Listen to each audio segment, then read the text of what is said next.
प्रसार भारती अभिलेखागार की प्रस्तुति सदाबहार सुनहरे दौर का अनमोल खजाना। दूसरे की फिक्र नहीं, सिर्फ अपना ही ख्याल है। हम ऐसे क्यों हैं, आज खड़ा ये सवाल है। अपनी ही पड़ी है, बेपरवाह हमारी चाल है। हम ऐसे क्यों हैं, आज खड़ा ये सवाल है। ज्ञान की कमी नहीं, समझदारी का अकाल है। हम ऐसे क्यों हैं, आज खड़ा ये सवाल है। नमस्कार, स्वागत है आपका आपके ही शो हम ऐसे क्यों हैं में।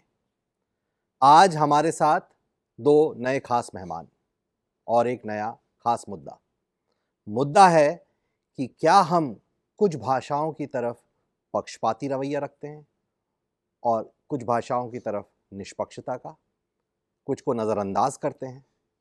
और मेहमान हैं हमारे साथ श्री अशोक चक्रधर, ये वाइस चेयरमैन हैं हिंदी एकेडमी के, सेंट्रल इंस्टीट्यूट ऑफ हिंदी के, और साथ ही साथ एक लोकप्रिय साहित्यकार हैं।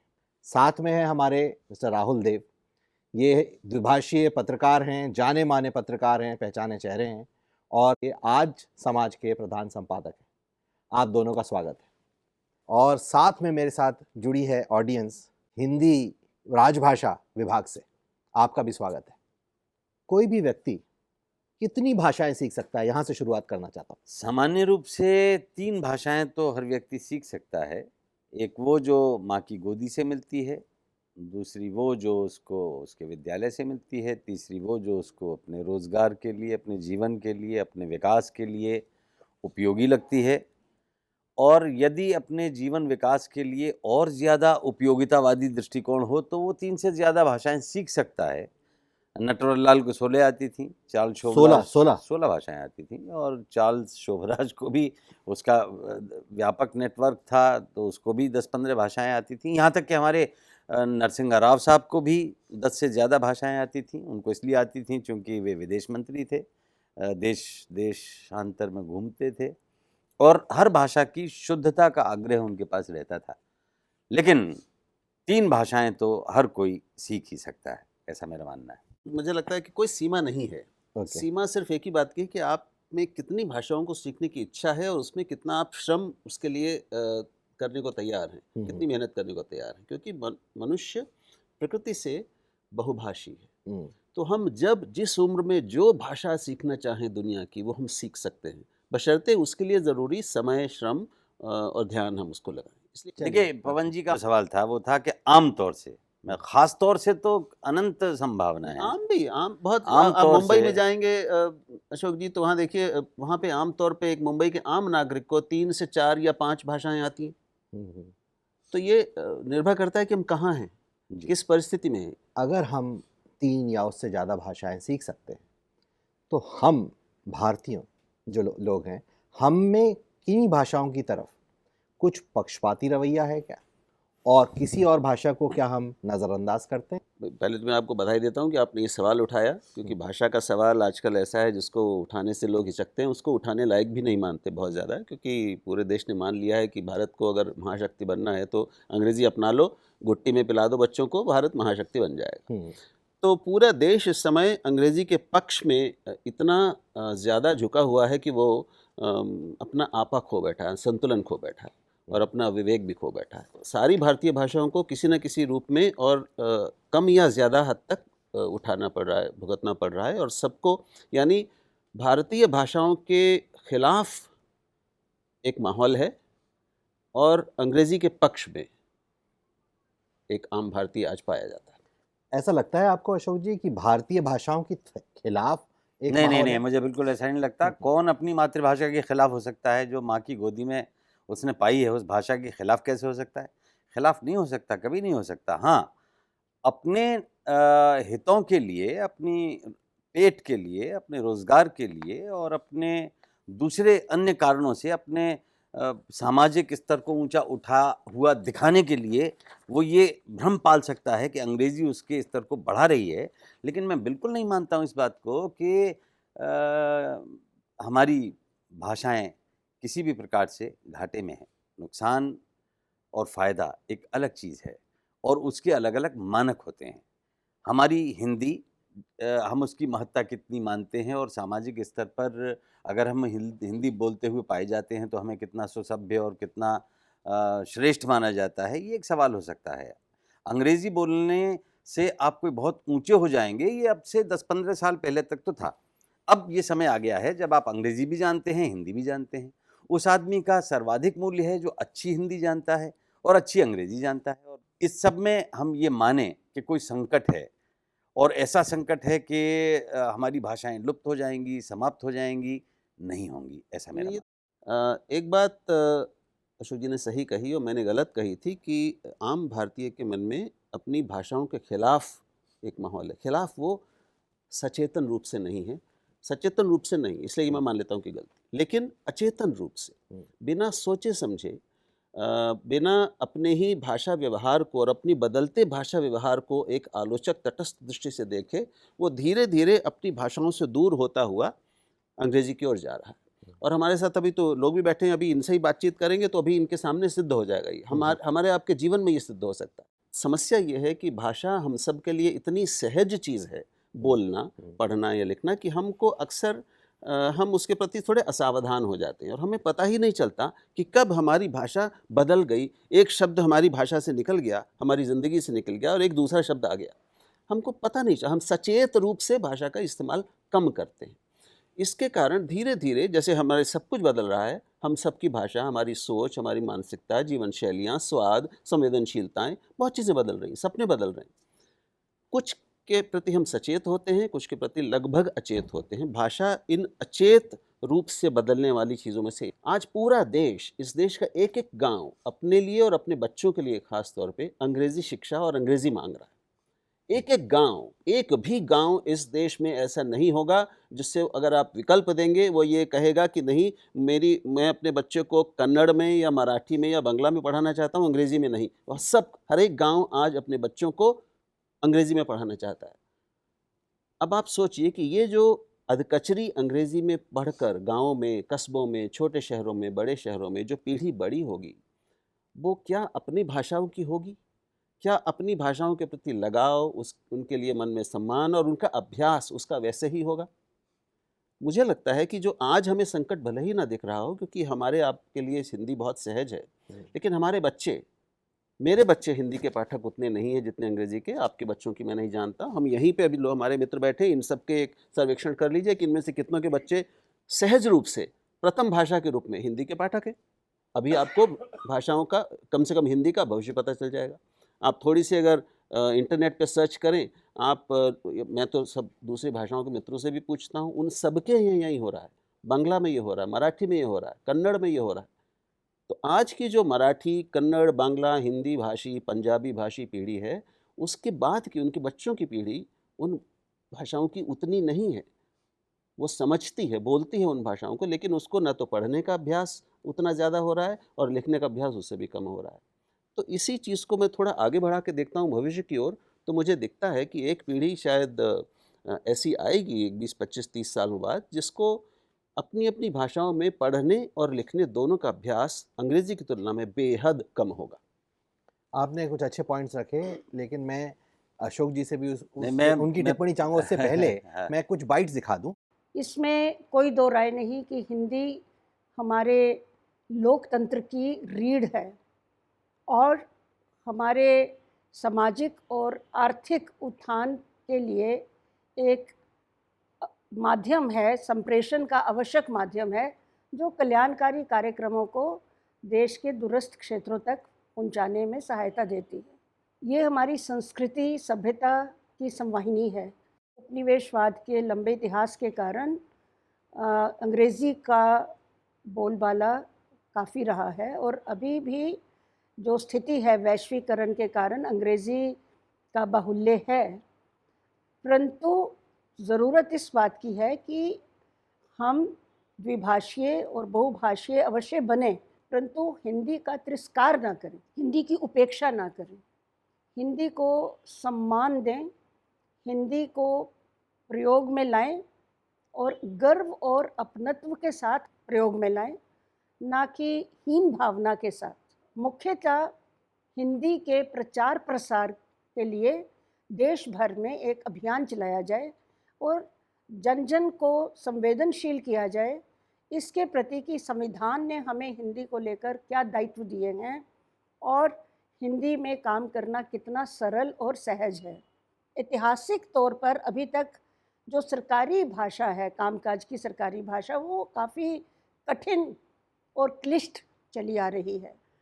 उसे सरल और सहज बनाना बहुत ज़रूरी है। वहाँ पांडित्य युक्त हिंदी पर गर्व किया जाता है और कठिन से कठिन पर्याय शब्द ढूंढे जाते हैं अंग्रेज़ी के शब्दों का स्थान लेने के लिए। हमें अन्य भाषाओं के शब्द, चाहे वे प्रांतीय हैं, चाहे वे अंतर्राष्ट्रीय हैं, जो लोकप्रिय हैं, लोकप्रियता कसौटी है भाषा के जीवंत रहने की। जो लोकप्रिय शब्द हैं वो भाषा में आएंगे तो भाषा स्वयं में लोग उसे अपनाएंगे और वो जीवंत रहेगी। संविधान के अनुच्छेद 343 और 351 में हिंदुस्तानी भाषा के प्रयोग की वकालत की गई है। यह कहीं भी उल्लिखित नहीं है कि हम हिंदी को एक दुरूह, परिमार्जित व परिष्कृत हिंदी के रूप में प्रयोग करें। आमतौर पर जो आजकल हिचक ज़्यादा उत्पन्न हो रही लोगों के बीच में, क्योंकि उनके दिमाग में यह है कि हिंदी बहुत शुद्ध होनी चाहिए, परिमार्जित होनी चाहिए, हिंदी में हमें पंडित होना चाहिए, हिंदी में हमें विद्वान होना चाहिए। तो ऐसा कुछ नहीं है। यदि लोगों को ये समझ में आ जाता है यदि कि हिंदी में हिंदी सरल हो, सुबोध हो, देवनागरी लिपि में हो। संवैधानिक व्यवस्था ये है, देवनागरी लिपि में लिखी गई हिंदी संघ की राजभाषा होगी। राजभाषा अधिनियम 1963 का ही देखिए, इसे हम अंग्रेजी में द ऑफिशियल लैंग्वेजेज एक्ट कहते हैं। द ऑफिशियल लैंग्वेज एक्ट 1963 का अभिप्राय यह है कि उसमें न केवल संघ की राजभाषा की बात कही गई है, बल्कि उसमें जितनी भी राज्यों की मातृभाषाएं हैं उनकी भी बात कही गई है। जैसा कि आप सभी जानते हैं, संविधान के अनुच्छेद 351 में हिंदी भाषा के विकास एवं समृद्धि के लिए संघ का यह कर्तव्य होगा, इस बात का उल्लेख किया गया है। वह हिंदी भाषा का प्रचार प्रसार बढ़ाए, उसका विकास करे, जिससे वह भारत की सामाजिक संस्कृति के सभी तत्वों की अभिव्यक्ति का माध्यम बन सके और उसकी प्रकृति में हस्तक्षेप किए बिना हिंदुस्तानी में और 8वीं सूची में दर्शाई गई भारत की अन्य भाषाओं में प्रयुक्त रूप, शैली और पदों को आत्मसात करते हुए यह सुझाव दिया जा सकता है कि हिंदी भाषी राज्यों में भी यदि त्रिभाषी फार्मूला लागू कर भाषाई दूरियों को कम किया जा सकता है, जिससे भाषा के नाम पर जो अंतर्विरोध होता है उसे समाप्त किया जा सकता है और इससे भाषाई सद्भावना को और अधिक बल मिलेगा। काफ़ी अच्छे पॉइंट्स यहाँ पर सुने। क्या हमारी आइडेंटिटी का भी हाइब्रिडाइजेशन हो रहा है कि नहीं? मेरे विचार में हमारी आइडेंटिटी का भी हाइब्रिडाइजेशन हो रहा है। अगर हमारी आइडेंटिटी का भी हाइब्रिडाइजेशन हो रहा है तो भाषा में हाइब्रिडाइजेशन होने में क्या आपत्ति है? और दूसरा पॉइंट उनका जिससे मैं सहमत हूँ कहीं, वो ये है कि वो ये कह रहे हैं कि पाठक जो हैं हिंदी के वो कम हो रहे हैं। ऐसा है क्या?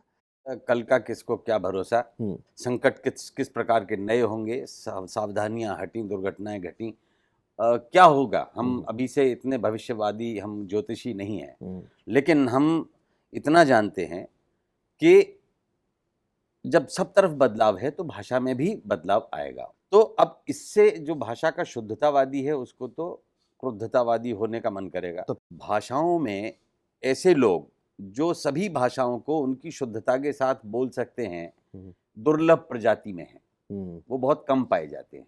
लेकिन कम लोग हैं। ज़्यादा लोग कौन हैं? अवाम, हमारी जनता। अब पिछले 10 वर्षों में हमने अपने बालकों को, इसमें कोई संदेह नहीं कि अंग्रेज़ी स्कूलों में पढ़ाया और गांव-गांव में मांग भी है कि अंग्रेज़ी स्कूल लाओ। जब ये संघ की भाषा है, ये राजभाषा है, ये हमारी संपर्क भाषा है, विभिन्न प्रांतों के लोग जब आपस में मिलते हैं तो वो हिंदी में बात करते हैं। और एक सबसे बड़ा उदाहरण मैं ये देता हूँ। मैं विगत दिनों हुए रामलीला ग्राउंड के आंदोलन के पक्ष या विपक्ष में कोई बात नहीं कह रहा, मैं उसके राजनीतिक मूल्यवत्ता पर कोई विचार नहीं कर रहा, लेकिन उस मंच से हिंदी और केवल हिंदी और केवल हिंदी बोली गई और उसने नई पीढ़ी को पुकारा। नई पीढ़ी वहां पर आई, दूर दराज से आई। हमारे जनसंचार माध्यमों ने हिंदी ही दिखाई। इसका मतलब क्या है कि देश से अगर बात करनी है तो आपको हिंदी में करनी पड़ेगी। अगर देश को जोड़ना है किसी मुद्दे पर तो आपको हिंदी में बात करनी पड़ेगी। हमारी आज़ादी की लड़ाई हिंदी में लड़ी गई थी।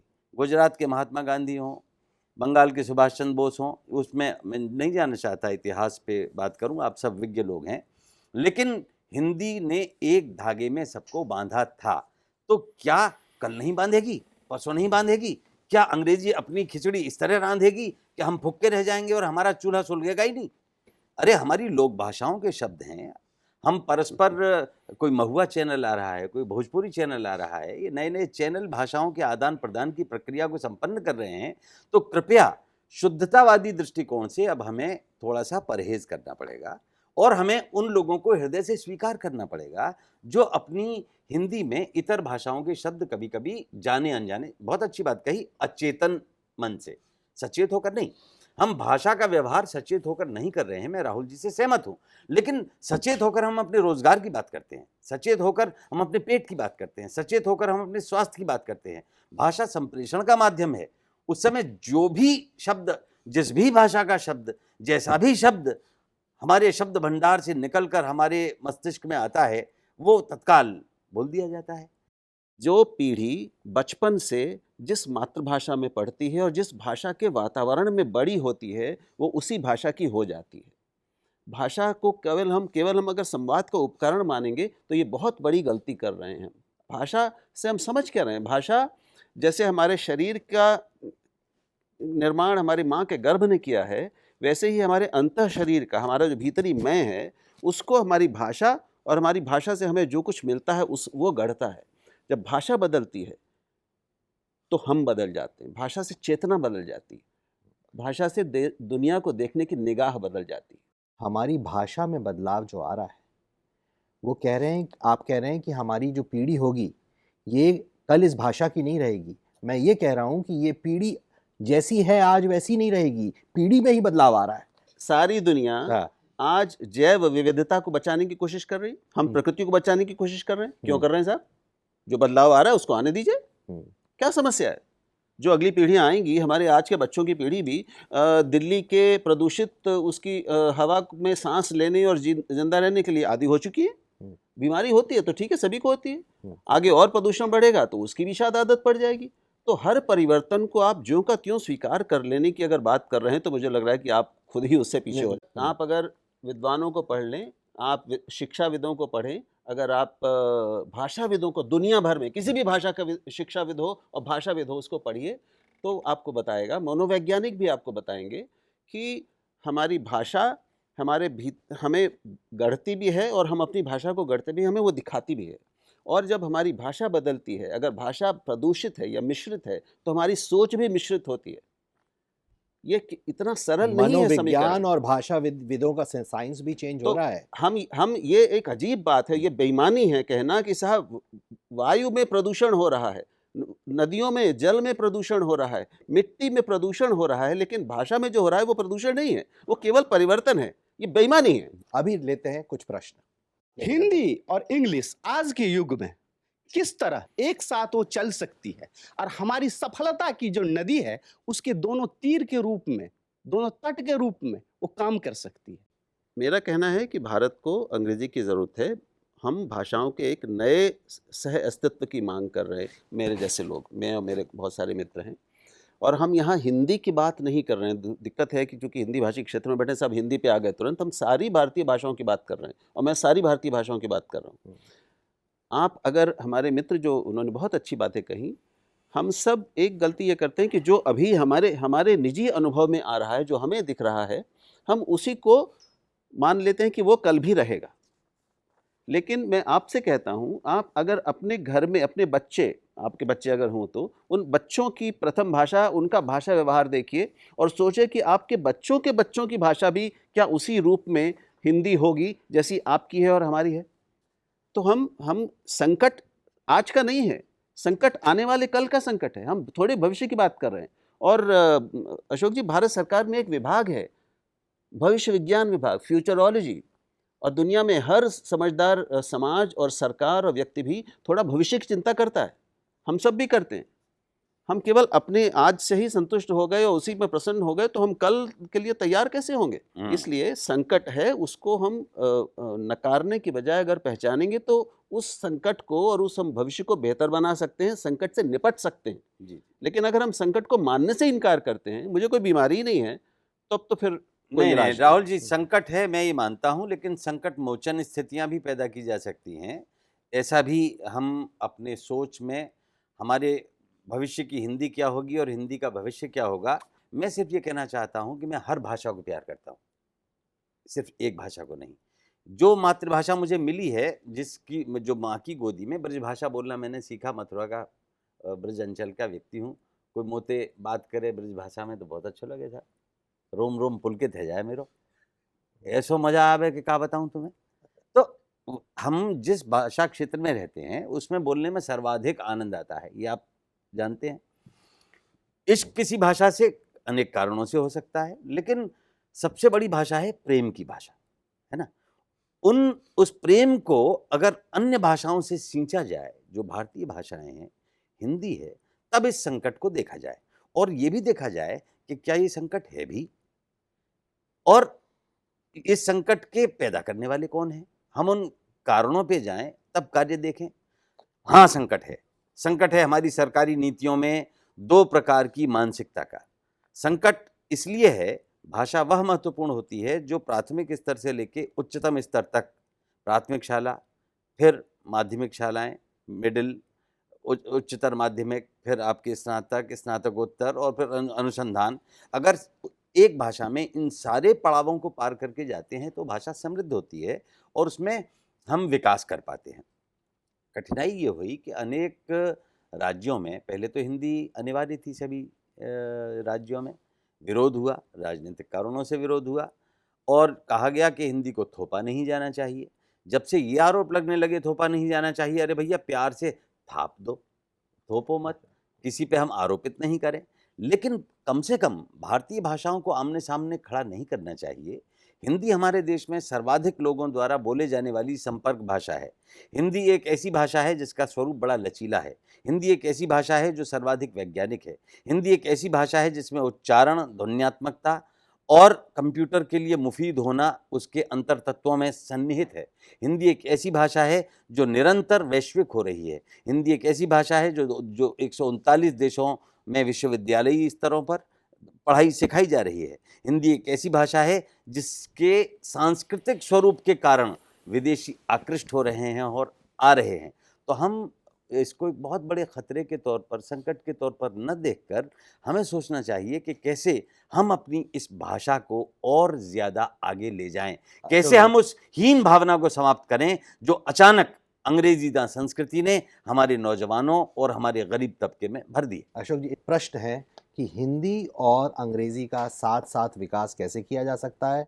देखिए, मैं अंग्रेजी को वैश्विक संपर्क भाषा के तौर पर आवश्यक मानता हूँ और अंग्रेजी भी मेरे लिए गर्व की भाषा है, क्योंकि वह मेरे नौजवानों को रोजगार दे रही है, वो ज्ञान दे रही है। हम लोगों का कर्तव्य और हमारे सहकर्मियों का कर्तव्य था कि हम अनुवाद के द्वारा या सृजन के द्वारा, मौलिक लेखन के द्वारा ज्ञान के उत्पादन की पुस्तकों का ज़्यादा निर्माण करते, जो कि जिसमें हम कामयाब नहीं रहे। हमने अपने बच्चों को अंग्रेजी स्कूलों में भेजा ये सोच के कि ये तरक्की तभी कर पाएंगे जब अंग्रेजी स्कूलों में जाएंगे। अब हालत ये है, सबको अंग्रेजी आती है। अब वक़्त उसकी है जिसकी हिंदी अच्छी हो। आप देखिए अंग्रेजी बोलने वाले की का शब्द भंडार, हाँ है, बिल्कुल है, बिल्कुल। अगर मेरे को बहुत अच्छी हिंदी आती है, बताइए मैं कैसे रोजगार ले सकता हूँ, कोई सा भी रोजगार भारत में? अगर आपके अंदर ये धारणा होगी कि हिंदी सीखने से हमारा रोजगार ही नहीं मिलेगा, अरे अंग्रेजी आपके अब स्वयं के वक्तव्य में हम देखें तो एक मिली-जुली भाषा आपने बोली जिसमें हिंदी भी है और अंग्रेजी भी है। तो भाषा हमारे रोजगार के कितने निकट हमको ले जाती है और हिंदी सीखना आपको रोजगार नहीं दे पा रहा, क्योंकि आप अच्छी हिंदी की तरफ नहीं जा रहे, आप एक अधकचरी हिंदी की तरफ जा रहे हैं। अगर आप अच्छी हिंदी सीखेंगे तो पूरा संचार माध्यम आपके लिए बाहें खोले बैठा हुआ है। भाषा मुझे लगता है कि एक संप्रेषण का माध्यम है, तो उसके लिए हम इसमें अलग-अलग भाषाओं में हिंदी, अंग्रेजी, तेलुगु, मलयाली, इन सब में क्यों पढ़ते हैं? हम सिर्फ संप्रेषण की बात क्यों नहीं करते? यही दरअसल समस्या की मूल एक बुनियादी जड़ है, वैसे कई हैं। जब हम भाषा को सिर्फ संवाद के और संप्रेषण के माध्यम के रूप में देखते हैं, तब आपकी बात सही है कि मैंने कहा, जैसे भी कहा, आपने सुना, आपने समझ लिया तो बात खत्म, क्यों झगड़ा कर रहे हैं हम? लेकिन अगर मैंने जो पहले कहा वो आपने ध्यान से सुना होता है, भाषा के बारे में जो उसको जानते हैं उन सबका ये मानना है भाषा हमको गढ़ती है।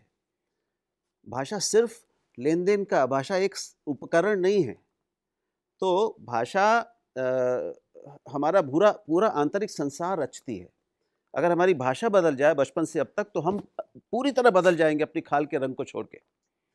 तो भाषा बहुत नाजुक, बहुत गंभीर, बहुत गहरी चीज़ है, बहुत व्यापक है। उसका असर हमको पता नहीं है। आप अगर सोचें कि आपके बचपन की भाषा अंग्रेज़ी होती, जो कुछ आपको आज तक हिंदी से मिला है या अपनी भाषा मातृभाषा से मिला है, उसकी जगह अंग्रेज़ी आपको मिली होती और उसका पूरा माहौल मिला होता, तो क्या आप वही होते जो आज हैं?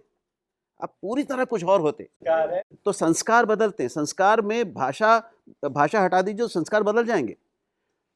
संकट जो मुझे दिखता है वो इसलिए दिखता है कि अगर अधिकांश शिक्षित भारतीयों की भाषा धीरे धीरे बदलती गई और वो अपनी अपनी भाषाओं से दूर होते गए और अंग्रेज़ी को ही अपने हर ज़रूरी काम के लिए अपनाते गए तमाम कारणों से, तो एक दिन वो आ सकता है, खुदा न करे लेकिन आ सकता है, जब पूरा भारत खाल के रंग को छोड़कर सोच में, अपनी मानसिकता में, अपनी दृष्टि में, अपनी विश्व दृष्टि में, अपनी संवेदनशीलताओं में बदल जाएगा। कुछ सवाल ऐसे होते हैं जो तत्काल नहीं सुलझाए जा सकते। मैं मानता हूँ भाषा हमने गढ़ी है या भाषा हमको गढ़ती है, भाषा जीवन के लिए है या जीवन के लिए भाषाएं हैं, कवि कविता रचता है या कविता कवि को रचती है। बहुत सारे ऐसे सवाल हैं जो संश्लिष्ट हैं, बहुत सरलता से मेरे ख्याल से पवन जी सुलझाए नहीं जा सकते। बहुत सही पॉइंट्स आए यहाँ पर, आप दोनों ने बहुत अच्छे पॉइंट्स रखे। आप सबका बहुत बहुत धन्यवाद। अगले हफ्ते फिर होगी मुलाकात, तब तक के लिए जय हिंद। आज खड़ा ये सवाल है, अपनी ही पड़ी है, बेपरवाह हमारी चाल है, हम ऐसे क्यों हैं? आज खड़ा ये सवाल है, ज्ञान की कमी नहीं, समझदारी का काल है, हम ऐसे क्यों हैं? आज खड़ा ये सवाल है।